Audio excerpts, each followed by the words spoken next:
Now, China says it has contained the threat.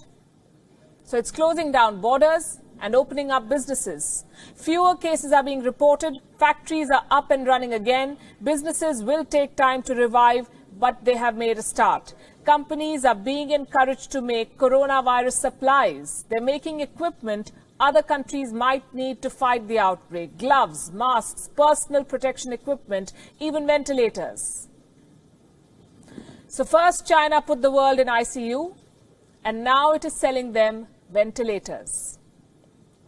Is China profiting from this outbreak? Business and the government now stands to gain in China. And if this sounds too sinister a plot, look at this. This is a book written in 1999, and this could offer clues into the Chinese mindset. It's called Unrestricted Warfare, China's Master Plan to Destroy America. It's a book on military strategy. It was written by two Chinese generals, Qiao Liang and Wang Xiangzu. The book makes an argument. It says that China cannot defeat America in a direct military confrontation, but it can leverage its economic prowess to leave the Americans behind.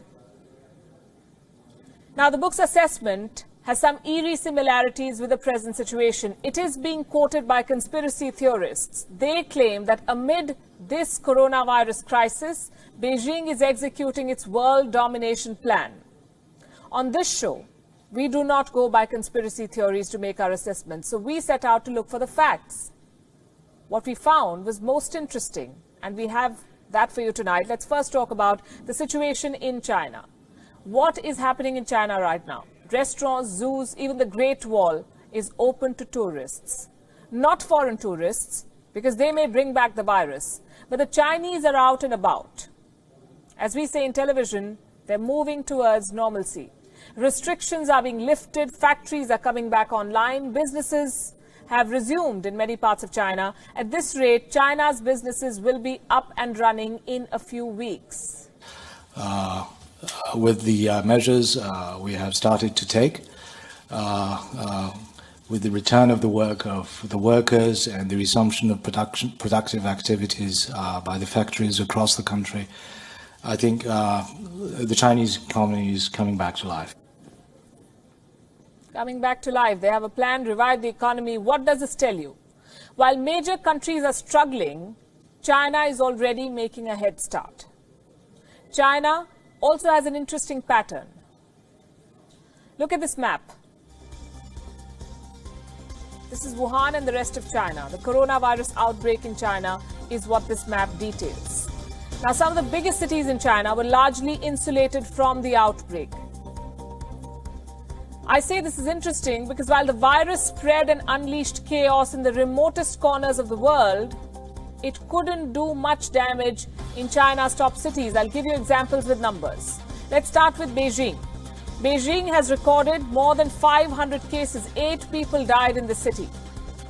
Do you know what's the population of Beijing? 2.15 crores.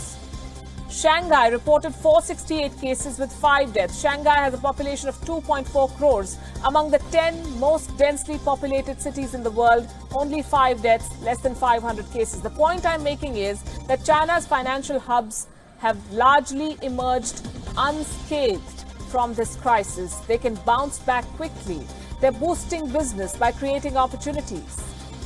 What does the world need right now? Personal protection equipment, masks, they're in short supply. Guess who's filling the gap? Chinese companies already at work to supply to the world.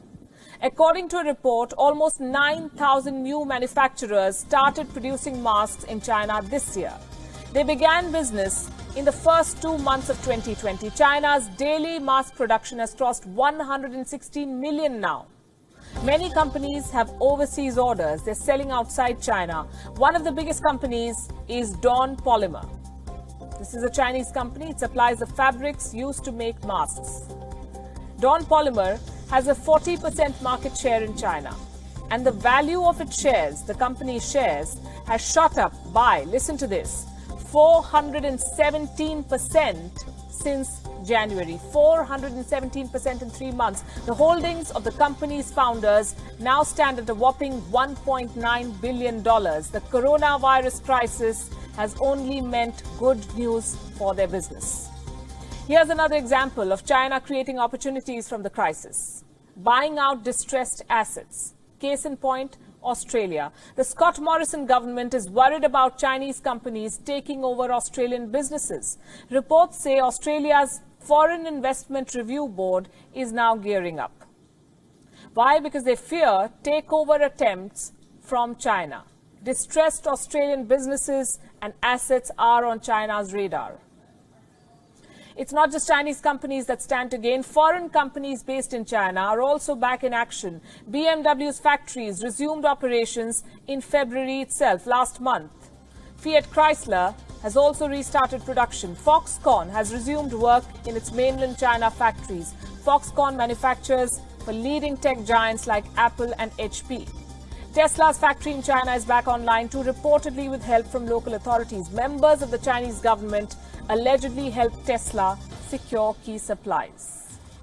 The Chinese government is going the extra mile to make sure businesses resume operations. In Shanghai, most foreign businesses are back in action.